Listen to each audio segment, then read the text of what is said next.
Don't be an anonymous investor. Join the stock market social media platform public.com. Invest any amount of money and share with friends and new friends. Discover new opportunities such as new companies and potential business partners and useful tools for beginners, and share your experience with friends on public.com. Link in the video description gets you $5 for being a Grid Network viewer. Use the referral code GRIDnet for your free $5 to invest and start investing and networking on public.com.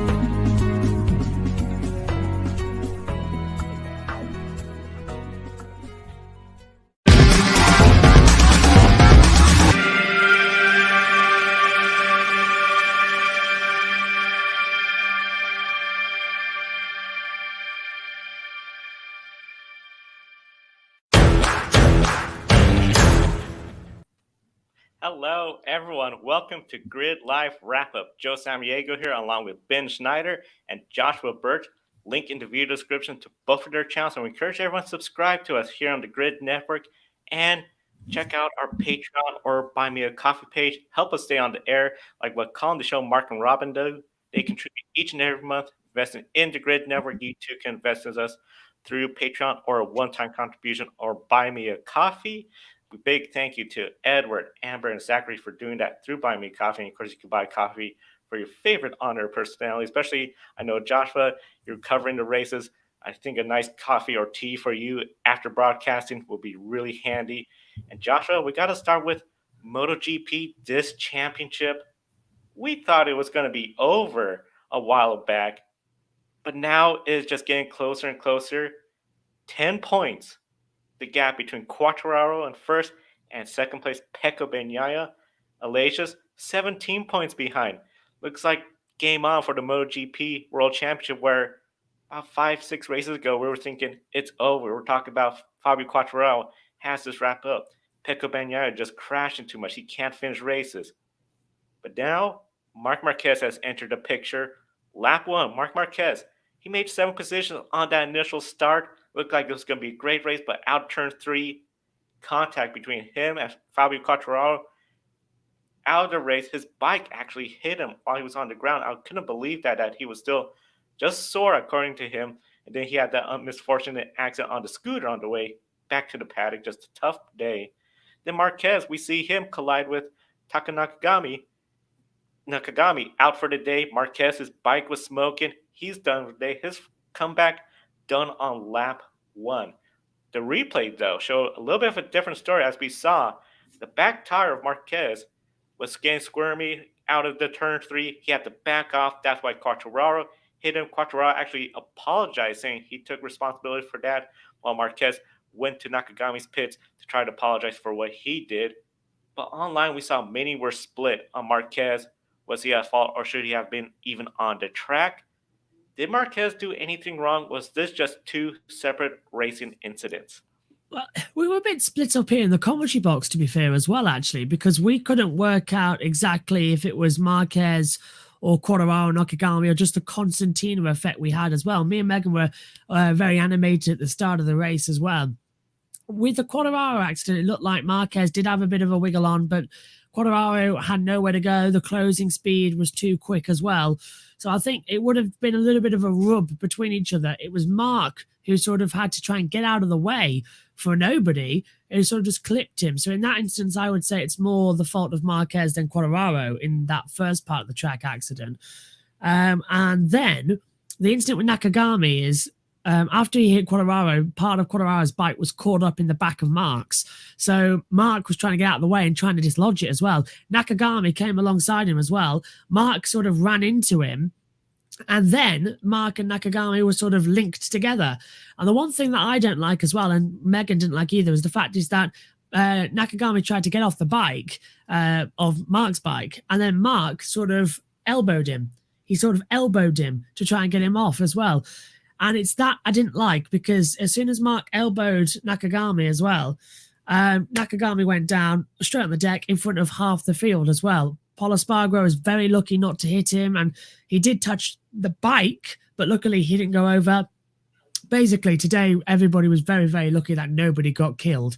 2 high sides right in the middle of action, 2 at the fastest parts of the track. It was a miracle nobody got killed.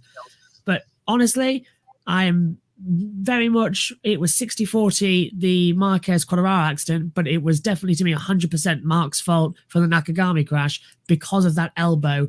And I wouldn't be surprised if Marc might get a grid penalty for the next race about that. I've heard absolutely nothing about it, and because it's LCR Honda for Nakagami, the sort of a sister company to the main Repsols, I doubt there will be a penalty.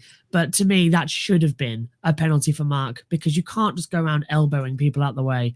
And I said yesterday on the show, Marc Marquez is going to be wanting to make his presence known. I didn't realize that means he's going to come in like it's 2015 again, blowing everything up and elbowing riders out the way and nearly killing 2 of the riders that have been providing with a lot of entertainment this year. And one of them being a championship contender as well. And as you say, completely changed the championship permutations. And it's given me and Megan an excuse to look forward to waking up at 7 a.m., 8 a.m., 4 a.m. and 6 a.m. for the races in Japan next weekend, Thailand, and then Malaysia and Australia before we head over to Valencia. So it's given me some hope that we're going to have a real fight for the end of the season. We're definitely going to have a fight for the season's championship. And then we got some other comments and channels from first Adam Lemrys. The MotoGP championship is going to be very interesting. One going down to the home stretch. And then Demas, Quartararo crash. What drama in MotoGP here in Aragon. And next race, Thailand Grand Prix or Japanese Grand Prix. I believe you say it was Thailand. Yeah, it's Japan. Japan. No, it's Japan next weekend, then Thailand the week after. I know these triple headers caught me out as well. I didn't expect this triple header now. With everything we cover here on Grid Network as well, you get confused about where the dates are. So I thought this was going to standalone a race. We'll have a week off, and then we begin the triple header with Japan, Thailand, and then Malaysia. Didn't expect the calendar to be like this. So yeah, Japan next weekend. Japan, I think that's going to be a very interesting race. See what happens, and especially everything that we're seeing with this championship, it just seems to be getting closer and closer. I do sense a couple clear favorites, but it just seems, of course, Ducati has always had to be a favorite. The big moment now is for Yamaha and Fabio Quartararo. They have witnessed their lead just shrink over the past 6 races. This weekend, helplessly out the first lap. Their teammate, nowhere to be seen. I mean, came into this weekend with only 26 points. Franco Morbidelli, just nothing going on. And now Pecco, just 10 points away. And really, had he gotten that win, we'd be talking about a 5-point deficit. Do you sense Yamaha and Fabio Quartararo might fold under the pressure with this championship battle? I honestly would say yes, because I've mentioned it before on this show as well, is the fact is that I even said it yesterday, actually. Quartararo starts the seasons really well, and then in the second half of the season, it all crumbles. 2020, won the first couple of races as well, took a commanding lead, but second half of the year fell down. And that year, he was beaten by Johan Mir to become the world champion. Last season as well, in 2021, great start to the season, great consistency on points as well. The only reason he was world champion so early is because Bagnaia crashed while leading the Emilia-Romagna Grand Prix as well at Misano. So this year, Bagnaia has started poorly, but is now coming back. He's won 4 races since the summer break. He's been second here today. Quartararo hasn't won since the summer break, has been really bad since the summer break as well, and is losing points hand over fist. And the one thing he had was that I've still got 30-point advantage. That's still a race win and 5 points. He's crashed out today, which means now it's put the whole emphasis on the title fight. Yes, it could have been a brilliant 5-point gap because it was Bagnaia versus Bastianini to the line, and they sort of swapped over. Last time out in San Marino, it was Bagnaia winning by 0.039 to Bastianini. Here today, it's Bastianini winning by 0.042 to Bagnaia. So 2 very close finishes, 2 of the closest finishes in MotoGP history, coming back to back with exactly the same riders. That's unprecedented. And these guys are teammates next year. So I think we're going to see Yamaha, I think, do their usual and fail. We're going to circuits now where they never have any luck. They won in 2018, I think, in Australia, purely by pace, and that was the only win they had that year. But historically, Japan doesn't suit them. It suits the Hondas and Ducatis more. Thailand suits the Honda more. So look out for Marc Marquez possibly to get a win there. Going forward as well, Malaysia, that's a Ducati track as well. There's an ice cream truck goes by, so if you can hear that. That's unusual. Mid-September, an ice cream truck's outside. And then we go over to, as well, Australia. That's a power circuit. That's going to be a Yamaha one to watch out for as well at Phillip Island. And then Valencia, which is always a lottery to whoever can win, because we've seen Yamaha, we've seen Ducati, and we've seen Honda win there. So there's only one realistically open goal for Yamaha to get a victory. So Quartararo is going to have to be on there on pace, lap after lap, and I don't see him. He struggled all weekend long, qualified 6th as well. He was poor in the practice sessions. So yeah, Quartararo and Yamaha might just fold under the pressure here. And until Quartararo learns to get the second half of the season under control, he might remain a single-time champion. I can see this year's title pretty much being wide open between the top 4. Got to do a quick follow-up. We know Quartararo very early on the season, during silly season, he re-signed with Yamaha. Of course, then he was getting wins, leading the points. Yeah, Morbidelli was still struggling, but it looks good. Now, it's starting to look pretty different, and all the MotoGP spots, I believe, have been claimed for next year. Do you think maybe if Quartararo might be thinking, maybe I re-sign with Yamaha a little too soon? I think he could be, because I think he's now starting to go through his Maverick Vinales phase and the Jorge Lorenzo phase. It's looking like, oh, this bike's not working the way I like it to. He's still very quick, but it's the faults the bike have had as well. And you brought up Morbidelli as well. Morbidelli is the 2017 Moto2 champion, and he finished today's race outside the points. I mean, that's how poor he was. The top scoring Yamaha this weekend was a rider who hasn't been on the bike in over a year. That is insane. Kyle Crutchlow was the highest finishing Yamaha, and I think it was 13th place, or no, 14th place. There we go, look, on the graphic as well, getting 2 points on the board. Morbidelli was 17th fastest. So it boggles the mind. That is equivalent to what happened with De Vries and Latifi at Monza. That is absolutely it. How on earth Morbidelli still got a job, I don't know. Kyle Crutchlow is definitely a fast rider still, and I think he deserves a place on the main team. But Quartararo, if he leaves Yamaha won't be world champions ever again. They've not got the facility to do so. They haven't got the riders to do it physically as well. They've got Darren Bindu, who crashes every day. They've got Kyle Crutchlow, who got them points today, but before that they had Dovizioso, who's retired because he was crashing every day. Franco Morbidelli, I've barely mentioned him this weekend. I've only seen him on the television once as well. And they've got Fabio Quartararo, the golden boy at the front, who's flying solo. They call him Maverick, yeah, because he's got no wingman. They need to get something up there. So I think Yamaha have got to do a lot of self-control. They're definitely going to fail. I think Quartararo might be starting to think, maybe not the best team to be with. But where does he go? Can't go to Honda because Mark won't have him. Can't go to Ducati. Grenesci is an option because that bike's quick. I can honestly see maybe he will boot out Aleix Espargaro when he decides to retire, and he'll partner Vinales at the fast-coming Aprilia. I could see Quartararo and Vinales working together at Aprilia, but Vinales left Yamaha because he was annoyed at Quartararo and all that management decisions. So really, I think Quartararo's hemmed in unless something changes at Aprilia. That's the only team that would have him and be willing to have him as well. Willing to have him and then have a spot available. One idea I'm starting to wonder, though, we know Mir, he's injured. If Mir was to not come off that great with Honda, potentially, could that become something later on? Where it's like, hey, Yamaha's not doing it. I'm willing to replace Mir, considering if Mir struggles with Honda next year. Yeah, if Mir does struggle, like we've seen everybody who's teammate to Marc Marquez struggle, even Jorge Lorenzo struggle against him as well, and Danny Pedrosa. I think Mir probably will do well at Honda. I'm certainly hoping he will, but historically, no. So I think Quartararo could be the next Marquez at Honda as well, and especially if Marquez gets injured again. So yeah, Honda's on the board if Mir doesn't work out, but I would argue if Mir doesn't work out at Honda, Alex wins. They're two riders who are remarkably consistent, and I would say are the most consistent teammates on the grid. And Suzuki are pretty much in trouble at the moment because their third rider, Sylvain Guintoli, does a lot of work with BT Sport, has broken his finger, can't ride. Alex Rins is pulled out again for medical reasons after his broken ankle, can't ride.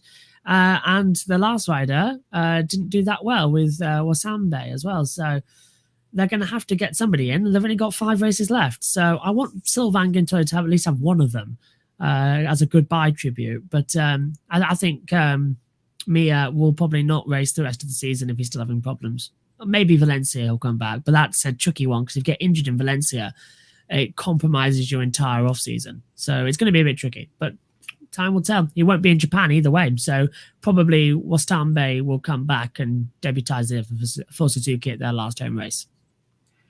That'll be something else to say. This is Suzuki's last home race, and then when the season's over, it's goodbye Suzuki again. So it's just one of those deals.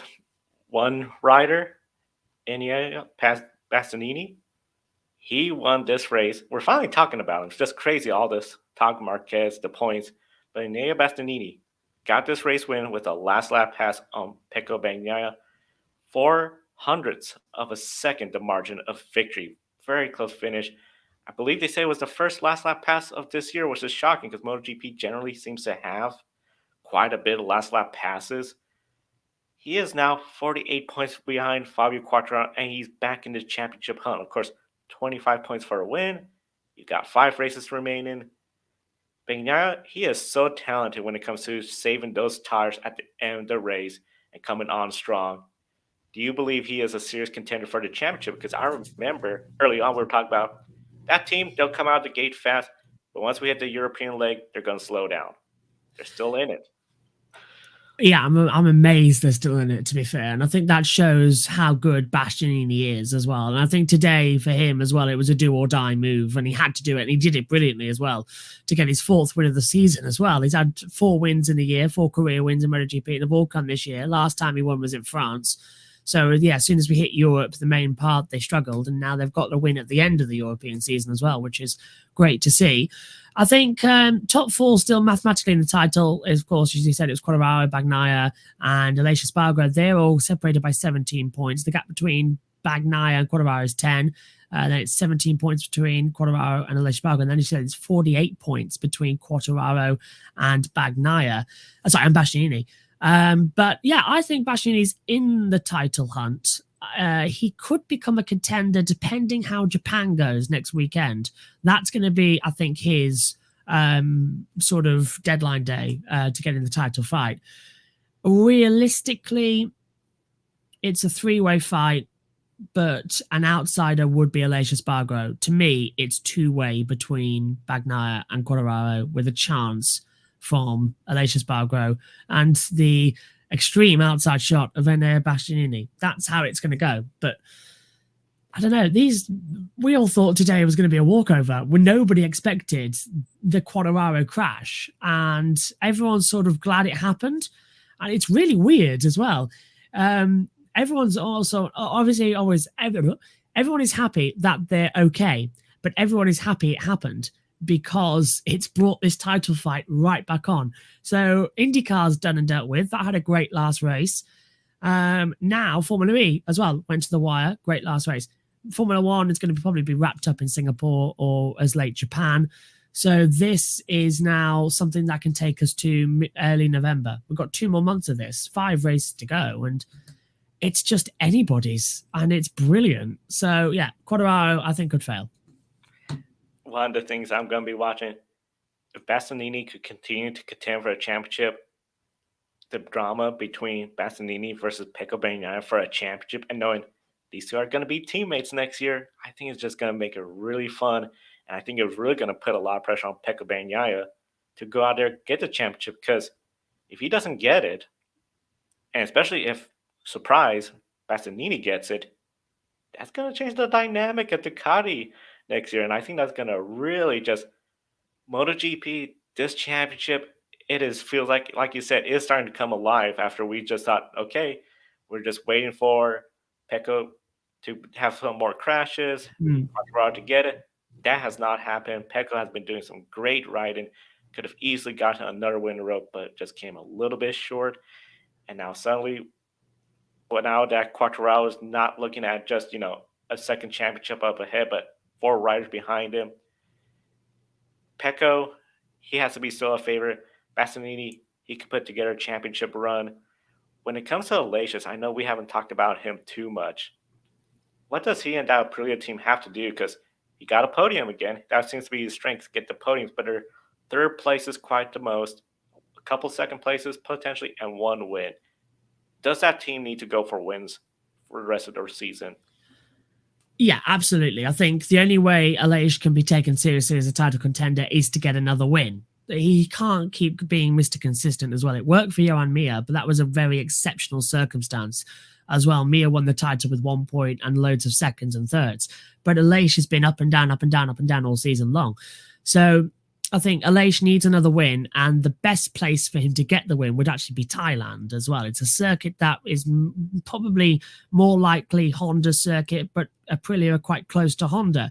So I would go for Aleix to get a win in Thailand, get himself back in the title fight. I'd say podium in Motegi. Then I'd go victory in Thailand. Then I'd go podium as well in Malaysia. Probably a victory in Australia because it's pretty much an open circuit, and try and go for the win as well in Valencia. That's always an open goal. So that's 3 wins out of the last 5 races. That'll put him seriously in the title contention as well. So yeah, they've got to go for wins, at least 3. Constant podiums, though, is the overall message as well. As many as possible. Podiums, that will definitely help him. The wins, I have to agree with you. I think that's going to really be able to solidify any chance of them getting a championship. Of course, potentially bad luck if we see Pecco, a couple other riders go out of races. That could always help them out. But for them, I feel 100% in agreement with you, Josh. They have to really step it up, get podiums. But those wins are really going to matter the most. Now, we know we briefly talked about the upcoming races, Japan, then Thailand, this essentially triple header format. Do you feel these triple headers? Because we've seen them at F1, and it seems like the last race of the triple header seems to be the more bizarre, crazier ones. Do they have that same kind of effect with MotoGP since we're having quite a bit of these triple headers? Yeah, the triple header used to be a MotoGP exclusive almost as well, because it always came at the last half of the year. It used to be Japan, Australia, Malaysia, always used to run together at the last half of the year. And it was quite nice, actually, because it did deliver very close, very entertaining races. And ever since they've sort of started splitting them up, because Thailand came in and sort of got slotted at the end of the season, because Thailand was originally supposed to be one of the earlier races where Indonesia is on the calendar, but they swapped it around due to COVID. So now we've got a very bizarre situation where we'll have Aragon, a European race, then 7 days later we're in Japan, and then 7 days later we're in Thailand. So that's 3 very different time zones to get used to quite quickly. And because of that, we've now changed the schedule at Motegi in Japan next weekend. So there's no morning practice session. Moto3 go out for their first practice time in the afternoon. They get 45 minutes. Same goes for Moto2. And then MotoGP is the last out on Friday afternoon, and they get 75 minutes of practice because they can't get the freight from Aragon to Japan in time to set everything up. Their freight arrives Thursday morning, and the bikes have got to get all set up as well. So there's no physical time. A bit like earlier on in the year in Argentina, where we had to adjust the schedule. That's what we've done here in Japan, but with a lot of months' notice. We got told this back in June. Saturday as well, nothing changes there apart from the fact that practice 3 and practice 4 gets replaced with practice 2 and practice 3. There is no practice 4 for MotoGP. It'll go practice 3 and then straight into qualifying. And only practice 1 and 2 will count towards the grids for Q1 and Q2. So there's a bit of a format change to get used to in Japan. And then as soon as we're done with the normal Sunday race day, we'll hop on the plane, get everything over to Thailand and get going as well in Buriram. And that'll be a normal weekend. And that, I think, is when we're going to see fatigue start to hit in, because that's a lot of time changes for everyone, the personnel, the riders, the media as well. And that's usually where we're going to see these crazy races. When it used to happen being Japan, Australia, Malaysia, it was always Malaysia that was the more fun race. We started off really great in Aragon. We've done that here. I predict Japan might be a little bit of a boring one. And then, unless it's wet, and then it's going to be bang on by the time we get to Thailand for another classic. That's pretty much how it runs. So After that, it's another triple header to round out the year with, I think, Australia, Malaysia, and then Valencia as the end of the year as well. And that's going to be 2 normal time changes and then a very sudden change back to European time. So we're going to be in for an interesting end to the season here as well with 5 to go. 5 to go. It's going to be a great season. Before we bring back Ben for NASCAR coverage, we got to ask you, Josh, before we let you go, what is your grid one shining moment? Oh, it's definitely going to be the photo finish because that's 2 MotoGP races running now by the same riders. Last time out in San Marino, it was Bagnaia winning to Bastanini by 0.039. Today, it was Bastanini winning against Bagnaia by 0.042. So that was fantastic as well. 2 of the closest finishes in MotoGP history right at the line. There's nothing better. I think we're now entering a little bit of a golden age again of MotoGP. I've seen a little bit of spark in it after what was a boring season pretty much in the middle half. It's coming alive in the end. It's reminding me a lot actually of 2007's F1 where great start, boring middle, and then a very juicy end to the season as well. So I'm looking forward to Japan, and it's going to be worth the very early morning wake-up calls. Japan's going to be very exciting, and I have to agree with you. I feel like it's really starting to heat up this championship season. Of course, we want to thank you again so much for your time, Joshua, and encourage everyone, be sure to check out Joshua's channel and his appearances on Grid Encore, which Ben hosts tomorrow, covering a bunch of races that we don't talk about here on Grid Live pre-race. Now, Ben, we had a very exciting race weekend for the NASCAR playoffs. It was Bristol Motor Speedway. Best attendance in over 20 years. Plus, we have people from all 50 states and 17 countries attend this race. Saturday night, short track race in Bristol. Night I saw playoff teams again struggle. It was a battle of survival. Not only was the track, but avoiding being part of the beating, the banging, and of course the mistakes on pit road. Yes, we saw some tire failures, especially Fords in the first stage. Mechanical failures. People questioning about the common parts. Chris Buescher's team avoided those mistakes. The pit crew, 2 tires stop for the win. He held off Chase Elliott on 4 fresh tires to get his first win since 2019, and it's the first for Jack Roush in 5 years and 19th different winner of 2022. How impressed were you with this pit call to go for 2 tires and hold off Chase Elliott?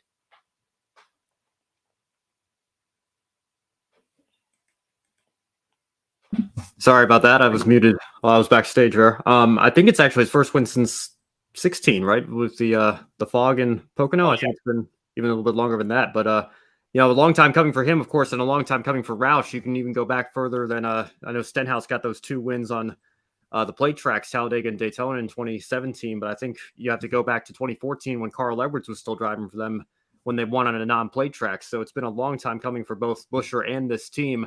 And Brad Keselowski looked very good as well. Obviously, he was one of many drivers that had issues with the tires and mechanical issues, but taking out, I think, what was 12 of 16 playoff drivers last night. I mean, it was just a crazy race of attrition. But in terms of this pit call, absolutely the right call by Chris Buescher's team. And we saw something similar in the Xfinity Series race on Friday night with Noah Gragson staying out. It seemed like it was very difficult to pass, and that's been kind of a common theme, I feel like, on the short tracks for this new next-gen car. I think that's something that they really need to look at for next season is the short tracks and road courses historically during the Gen 6 era, I think, put on better racing than the intermediate tracks, especially when we got to the low horsepower, high downforce package of 2019 through 2021. It was even more amplified then, but now it seems to be the reverse. The next gen has kind of fixed the package on the intermediate tracks. We've seen some very good racing there. I think the short track package still has some work to do in order to prepare or in order to improve the products that we see on track going forward into 2023 and beyond. But as for Chris Buescher, a fantastic call. And it's kind of crazy to look at how we've started these playoffs here. The first 3 races, each of them won by non-playoff drivers. I know Bubba Wallace is in the owner's playoffs with that 45 car. But, I was saying all year, I don't think we get the 16 winners. We got the 16 winners. I know Kurt had to sit out because he's hurt. But to have 19 winners now and tie that record with 7 races to go. I was just telling you before we came on to go live, Joe, I think we could get as high as 23. I think Keselowski, the way he looked last night, I think he might be liable to win on a couple of different tracks, but Talladega in particular, we know that he's won several times there. AJ Allmendinger, he had a great run last night as well, a 7th place for Colleague in that 16 car. We know he's going to be a threat on the Roval. And then Blaney and Truex have run strong all season. They've had very good seasons points-wise. They're just looking to break through for that win that they're still missing. There's still several races where we could get winners that we haven't already had in a season that we've had 19 already. It's unbelievable. Very unbelievable. And you bring up a good point about RFK racing. That leads to a comment in the chat room. Do you think RFK will win again this year? Sounds like you say yes. I think Talladega has to be one track, but is there another track you see RFK potentially being a strong contender? You know, my mind goes back to Sonoma. I mean, I was there to see Daniel Suarez get his first win. I know Chris Buescher was up there as well as Michael McDowell, another Ford car. So I think there might be an opportunity for RFK at the Roval. And of course, like I mentioned, Keselowski, I think, is going to be a threat to win Talladega. And the RFK cars actually showed some speed earlier this year. I mean, if you want to count the dual races, I guess we have Keselowski winning that one. So I guess we're already at 20 winners if you count exhibition races, plus Blaney winning the All-Star race. I mean, it's crazy. Even the exhibition races have given us different winners than we've seen otherwise all season. But I think RFK, you know, if they run as well as they ran last night, absolutely they could win again this year. Of course, anybody who works the draft right can win Talladega if they're in the right place at the right time. And we know Keselowski has done that on several occasions. So he would, I think, be a solid pick to win that race. Chris Buescher as well. I think he's continued to improve every year he's been in that car and has really kind of come into his own this year, and it culminated with a win last night.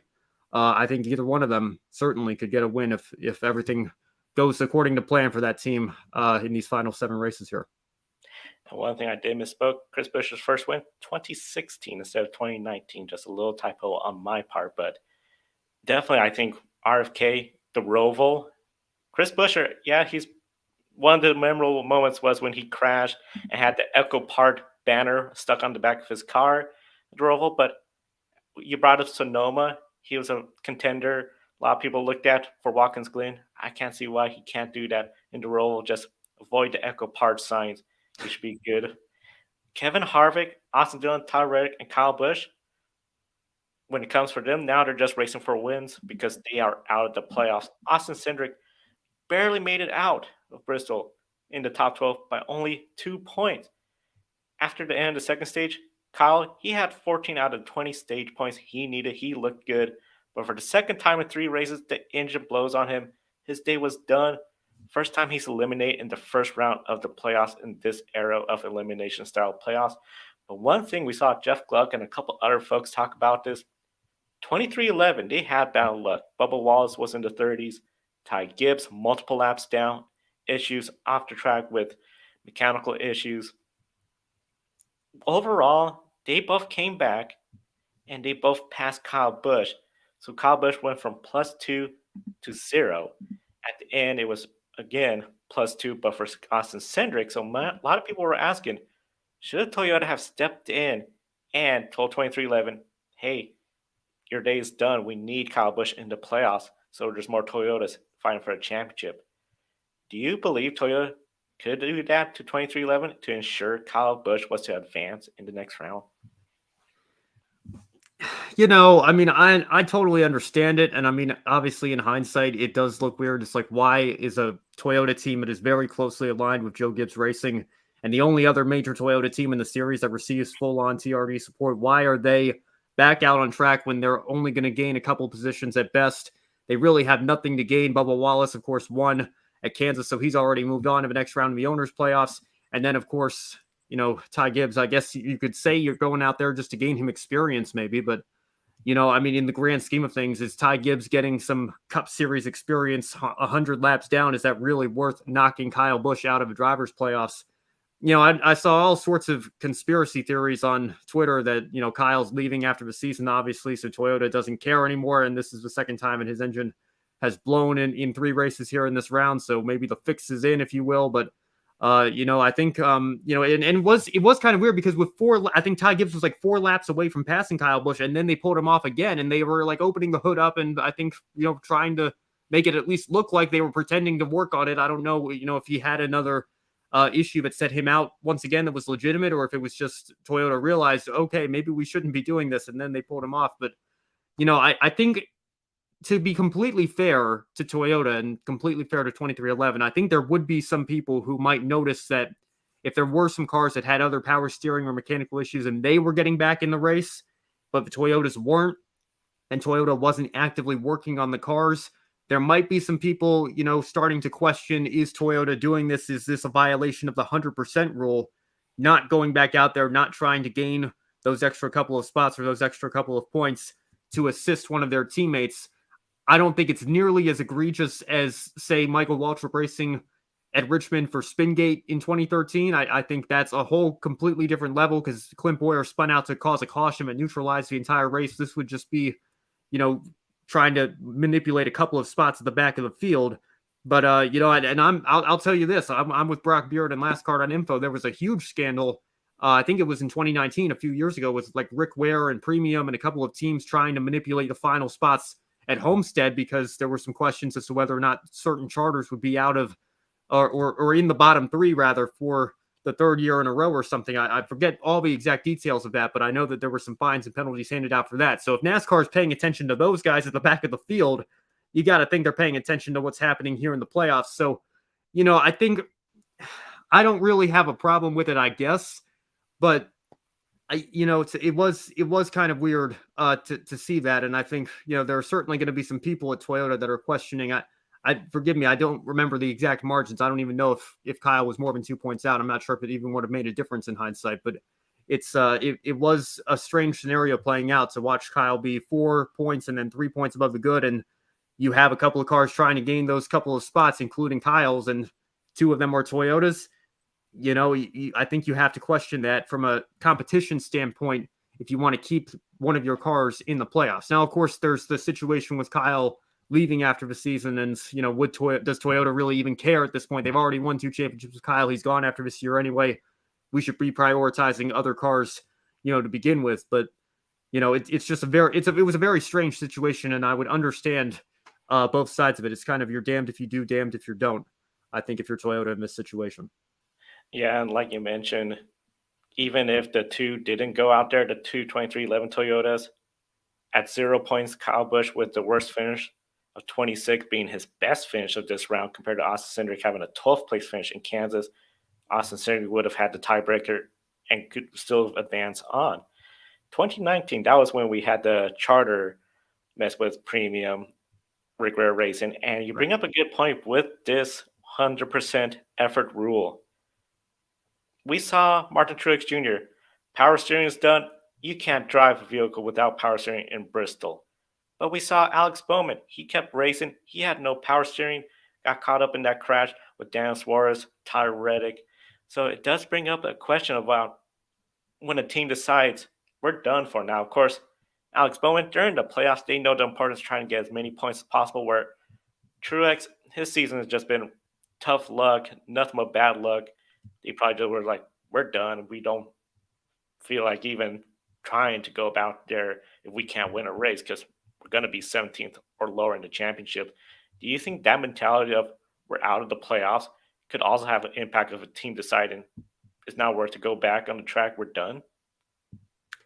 I mean, it could, but I don't know. I mean, I guess, like, again, I brought this up very briefly in the first response. Ty Gibbs is lucky to even be getting these Cup Series starts that he wouldn't be getting if Kurt Busch weren't out with a concussion right now. So, you could say we want to maximize that opportunity for him and get him as many laps as he can. I think that's a very valid argument for going back out there. People who understand how I feel about modern day NASCAR and a lot of the rules, I think the damaged vehicle policy is the most counterintuitive rule that we have, because why are these cars that have mechanical issues allowed to spend as much time behind the wall as they need before going back out there? Whereas a car that's in a crash, we rush these repair jobs. The whole idea was to prevent cars that, were looking like modifieds because they had the whole hood and front bumper ripped off from going back out there just to log laps. But you're getting that anyway because these teams are rushing these repair jobs. They're not doing them very well. I think, if I recall correctly, I think there was a line that Jeff Burton even had last night where he was telling Tyler Reddick he was so slow to get out of the way. But Reddick was out there because his team was trying to rush his repair job so that the DVP wouldn't expire, clock wouldn't expire rather. And, that's just what you have to do with this rule right now. Whereas back in the old days, they could have taken the car behind the wall for, 10 minutes or so and not had to worry about that and had more tools at their disposal to go ahead and try to fix this car and fix it right and get it up to speed. And then they could go back out there and they probably wouldn't be as fast as they were before the issue, but they would have, the car would be closer to minimum speed or reasonable speed than it is when you rush a repair job or if you have like a bumper hanging off or tape hanging off or whatever. So I'm not a fan of DVP. Just generally speaking, I apologize. I think I've gotten off on a bit of a tangent here, but I think when it comes to drivers that are in the playoffs or out of that was your original question, right? If you're out of the playoffs, is there less motivation to get back out there? I think there might be in some circumstances in the grander scheme of things for a championship, but at the end of the day, these guys are all competitors, they're all drivers, they're all racers. They want to go back out there. I'm sure there's something to be said for finishing the race under power, even if you're a handful of laps down. I think that avoiding a DNF is something that you can maybe take a little bit of pride in as kind of like a moral victory if you've overcome something during a race. So I don't think that matters too much whether you're in the playoffs or out of the playoffs. Obviously, it does for your championship chances, but just generally speaking, I think that's where a lot of drivers would fall. It was really interesting just because see how like Truex, power steering, we're done. You can't drive here without power steering. Then we see Alex Bowman, several other drivers drive without power steering. We've seen even before this car in the past, vehicle without power steering. It struggles in Bristol, but it gets it done. I just know, especially with that team, they've gone through so much this year. And then Ty Gibbs, getting that track experience. Yeah, you were multiple laps down. I guess good how to handle the being a lap traffic and having everything happening to you around in Bristol. But it just seems so odd that Toyota, you have some teams that were just, we're done. Power steering's out. We can't do anything. And then you had 2311. We're still out there. Now, of course, separate teams, different priorities. They probably want to get as many points, especially for that 16 team. 45 team. They got out of the round of 16 in the Owners' Championship, so they're trying to get more and more. But it's just very interesting aspect, and you bring up a good point with depth damage, vehicle policy, because it seems like the first time you meet minimum speed, you're off the clock. There's nothing saying if you go slower again, because Tyler Reddick looked a lot slower afterwards when Jeff Burton said, if you're that slow, don't go in the middle of the track. Stay out of everyone's way. Jeff Burton was really not happy. Of course, we know safety is a big thing for the mayor, Jeff Burton. One thing we talked about briefly, the tires. We saw a lot of flat tires early on. Sounds like those teams were just pushing into air pressure, but the reason why, there was no tire fall off at all. We saw teams with over 100 lap tires out on the track still holding off the drivers with new tires, like what Christopher Buescher did to get the win. Of course, the night before, we saw Noah Gragson on the old tires win that race. So the teams were really pushing the limits on air pressure just to get that much extra grip to try to go out there and make passes. Overall, do you believe the tire compound Goodyear brought, which saw a little wear, did a satisfactory job in producing some good racing? No, I don't think it did. I don't think it was a very good race either, to be quite honest with you. I know it was certainly entertaining from a chaos standpoint in terms of how many drivers were having issues, but like you said, Joe, there was very little tire fall off, and of course, we'll talk about this a little bit more on the Encore show tomorrow, but Noah Gragson staying out on, I don't even know what it was. It felt like 90 lap older tires compared to Brandon Jones. You would think Brandon Jones would be able to run him down and then pass him easily. He ended up not being able to do so. Gragson went on to win the race, and similarly here, Chris Buescher and his team going on two tires. You would think that there would be some cars that would be coming and be able to pass him for the win, and they ended up not being able to do so. So I think, in terms of this tire compound, there certainly was not nearly enough fall off. But at the same time, it's all about finding that balance, right? Because there wasn't a lot of fall off, teams might push the edge, and that leads to more tire failures and punctures and right fronts going down, like we saw happen to a lot of teams, including Buescher's teammate Brad Keselowski, who looked like he might be onto the win as well. So it in terms of attrition and things like that, I think, people said that this was a good race because we had a lot of attrition, we had a lot of unpredictability, but when it's the same exact issue happening to everybody. And when it's like spec parts on the next gen car that the teams aren't allowed to touch, and those are the parts that are failing, and it happens to such a large percentage of the field, that's really when I think, a little bit of attrition can be a good thing. When it's parts that the teams have to work hard to push for the limit of and develop themselves. But when it's spec parts that are supplied to these teams that they can't touch, or when it's the same issue on every single one of these cars, I think that's when, the attrition isn't really a good thing at all. And I think, the tire compound wasn't good either. And it really wasn't that great of a race. I know people are going to say it was entertaining because of the unpredictability, but in terms of the quality of it, I just don't think it was there. I feel in the past, prior to 2007, when Bristol got reconfigured, we see occasionally somebody wins on older tires. First one I could think of is Elliott Sadler in the Wood Brothers. Everyone made a pit stop except him. The 43, they were able to hold off everyone when Bristol was single lane. So you have more cautions, beating and banging, so tire fallout much slower. With this race last night, I feel the tire fallout, but you had multiple lanes. You didn't get exactly the typical Bristol USC. We didn't see any hot tempers besides Kyle Busch after he went out of the race, and Martin Truex Jr. after he went out of the race for mechanical issues.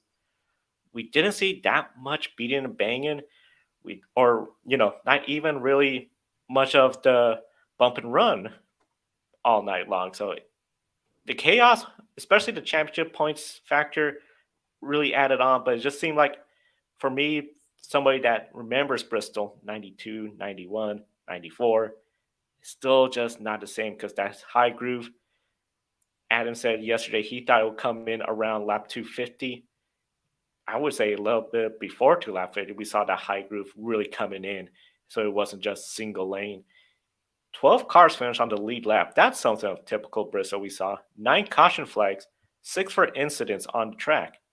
Nearly 100,000 fans in attendance. 10 races this year, Ben, has had more than 9 cautions. The most, of course, the Coca-Cola 600 with 18. Overall, we saw more fans coming out to the track. It seems like Bristol is starting to, again, get that demand of ticket buyers wanting to come to this race. And, of course, for another time, it's the last race of the first round of the playoffs. Do you believe this race is delivering the type of racing and excitement that will lure more fans, especially since it is the final race of the first round of the playoffs? Well, I have to give Bristol some credit for trying something for the spring race. I know putting the dirt on the track and making that, a bit of a bigger event, I think has helped the spring race out a little bit. I think the spring race had kind of become just another race. And that one, really saw the attendance drop. But the night race, attendance might not be what it was 10 to 15 to 20 years ago, but it's, started to come back a little bit. And, it still certainly outdraws the spring race in terms of both the ratings and the attendance that we see there. I think in terms of what we saw, I just got finished saying why I didn't think it was a very good race. So from that perspective, I don't think it would do a good job of drawing fans in and getting them to come back. But I like this placement in the playoffs for Bristol. I think Bristol is one of those tracks that, a lot of people who maybe are even just casual fans are at least familiar with. They know the significance of the Bristol night race, and to have that as a cutoff race in the playoffs to add to the drama and add to the stakes. Look, people know where I stand on the issue of playoffs, but the reality is that we have them. We might as well make the best use of them. I think Bristol's an excellent track to have as a cutoff race, because it's, a track that I think can produce those kinds of things and produce tempers flaring and produce, short track beating and banging, maybe a little bit more so with the right package. And again, that's something we need to work on as well for 2023 and beyond. But I think, in terms of the calendar placement, it's great. It's in a very good spot as it is. The on-track product still needs some work, and hopefully that's something that they can improve on going forward as the seasons continue. Yeah, I got to say, I feel overall the placement of the schedule is good. It was always nice, sort of like right before the Southern 500, you knew summer was coming in, the Bristol night race, always very exciting. And this race overall, I feel like if you attended in person, if you were there, enjoyed all the festivities before the race, the vendors, and then you saw this race, you probably left pretty happy. The playoffs does add a new element to this Bristol night race, and overall, I think it will help in getting more fans to say, hey, Bristol, that is on our list of the night race. We have to go there, a race we have to experience. And of course, Bristol Cup Series, that was the first race for the weekend of the grid ranking. Week 25 of the grid ranking, as we see the entire grid ranking. Of course, not a whole lot of changes in the top 10. Big thing, of course, when you look at the MotoGP series, Fabio Quartararo fell to 5th with his DNF. NASCAR, Chase Elliott still the highest one at 21st, so no NASCAR Cup Series driver in the top 20. Very interesting to see how this grid ranking this year has really been developing with Shane Van Gisbergen and some riders and drivers really dominating. Josh, we'll bring you back in here. When it comes to the grid ranking, we see Fabio Quartararo has dropped. Pecco Bagnaia is still up there in the top 3 along with Max Verstappen and Shane Van Gisbergen. Max Verstappen, he could still win this championship even if he gets less winning because Formula One has a greater strength of competition. What are your chances, what I would say percentages of Max Verstappen going out and winning, I would say out of the remaining races, at least half of them? Do you think they're higher or lower? I think they're actually quite high from what we've been seeing. Sorry, frog in my throat. From what we've been seeing recently from Max Verstappen, he's come off of 5 wins on the bounce now as well. He's had 11 race wins this season as well. He's coming in now to try and take the overall record. I think Max does want that overall record as well. He got so much abuse last year as well from people saying, oh, he doesn't deserve this title, all that lot. He doesn't deserve all the race wins he's getting as well. Red Bull have cheated, all this lot, blah, blah, blah, blah, blah, all that nonsense. This year, they've come out and said, right, we're going to prove you all wrong. And this is exactly what Max wants. He wants to prove to himself, the little bit of doubt he's got right at the back of his mind, that he can be a world champion. And he wants to prove to everybody as well that he is a legend in the motorsport. So to go out and do what he's done this year has been fantastic. And I think it's a pretty much a guarantee he'll win at least half the races remaining in this season. Arguably, of the 6 we've got left, I think he's got a good opportunity to win about 4 or 5 of them, because Ferrari are nowhere near them with the strategy. Mercedes are nowhere, and nobody else stands a chance. So this is Red Bull's all over it. The only person who could probably challenge him would be George Russell in the Mercedes, as he's been so consistent throughout the year. But Max, yeah, I think he'll move higher up there as well and could take the title for the grid rankings. There's a fly near me now. Sorry, everything's going off. I feel like I'm in that episode of Stranger Things with all the upside down stuff as well flying around you. Those bats. The commentary box hasn't been used much this weekend. I'm thinking, no, why? And one of the things, Ben, when it comes to the grid ranking, NASCAR Cup Series, their parity level, the consistency of all the drivers, you mentioned you could see upwards of 20, 23 race winners. I got to also think, too, that's going to be a very crowded field for the All-Star race when you have that many already at North Wilkesboro Speedway. So it's going to be a lot of fun. But going back to the grid ranking, we see series like IndyCar where the consistency of willpower, what he does, one race win, gets a championship. Do you feel when it comes to people always, oh, this driver had a great championship season. Do you think it says more when they do consistency, one win, like what Mir did a couple of years ago, MotoGP, willpower? Or do you think the dominating, hey, they were there all season long, like Shane Van Gisbergen, Max Verstappen, speaks more? Or do you even think the chaos of NASCAR, do you feel like there's one that fans seem to be more drawn to or more excited about? I think there are some fans that think that, whoever wins the most races is the most deserving champion, or whoever wins the last race is the most deserving champion, is basically what we see now in NASCAR. It's very rare that we see somebody win the last race who isn't in the championship 4. It's happened a couple times in Xfinity and trucks, but never in the Cup Series under this format. So, I think I just want to see a regular straight up points battle. And if a guy wins the championship by winning only one race, as Willpower did, but they were consistent all throughout the season, or if somebody goes out and dominates and is obviously as spectacular as Max Verstappen and Red Bull have been this year, I think obviously there's nobody questioning whether or not they deserve to win this championship this season, as they're almost certainly going to, unless they retire in each of the next however many races we have left to go here. But I think when it comes to, who the most deserving champion is, I think you really have to look at all the different scenarios in all the different series. I'm not going to sit here and say like, well, it's most impressive when somebody wins close to every race and is on the podium in every single race or something like that. I look at somebody's resume as an individual based on their season and who was among their competition, how they beat them, the format through which they beat them, and look at it from there.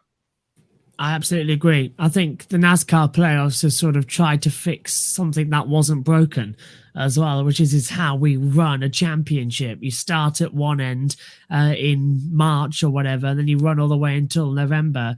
And by the end of then, whoever got the most points, you've won the championship. Congratulations.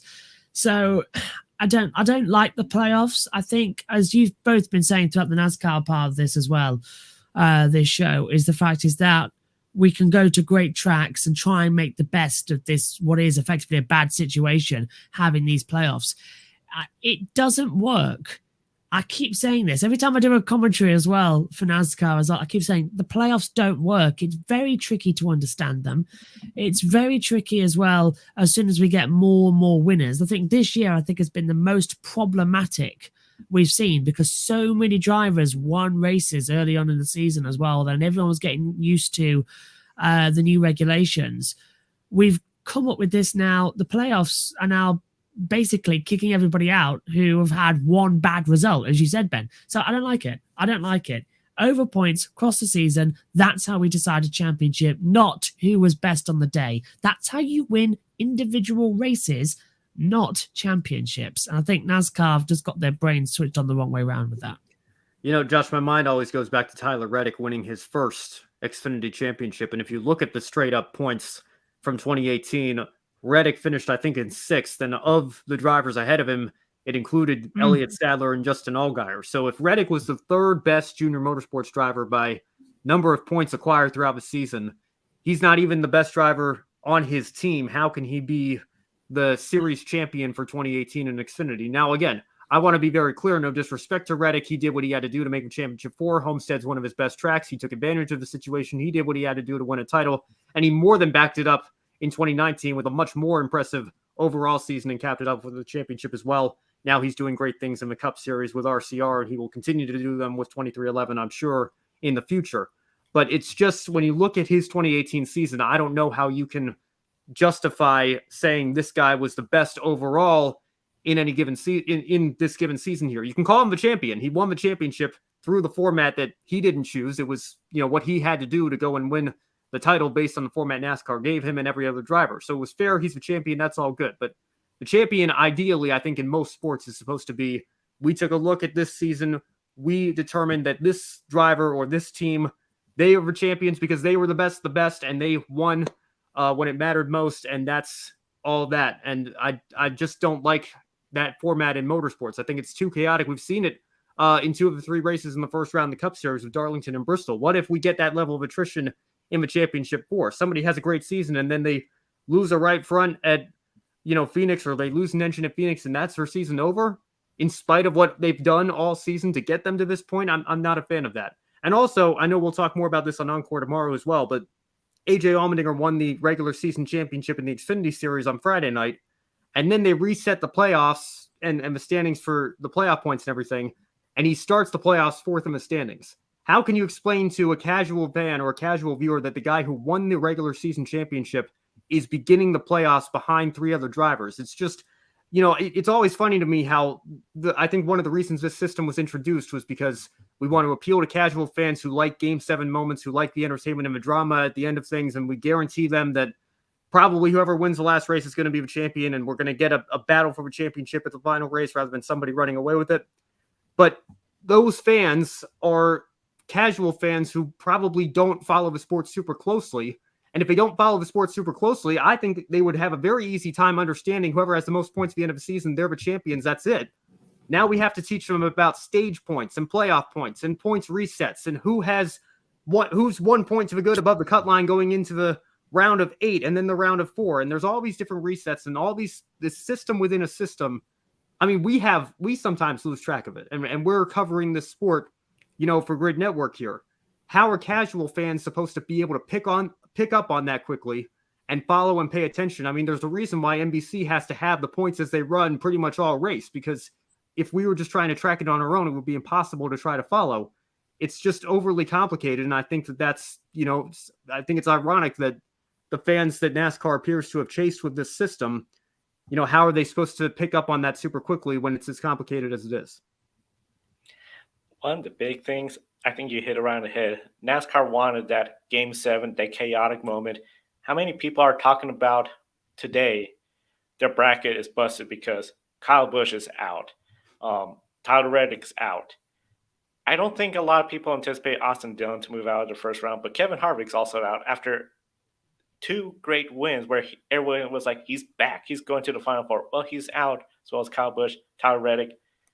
I do see the appeal of a playoff, something like that, introduce a little bit more of that chaos, whereas you look at IndyCar. Yes, Will Power got the race championship with 1 race win. But here's an amazing stat. 16 races, 9 times he finished on the podium. The consistency he had compared to Joseph Newgarden.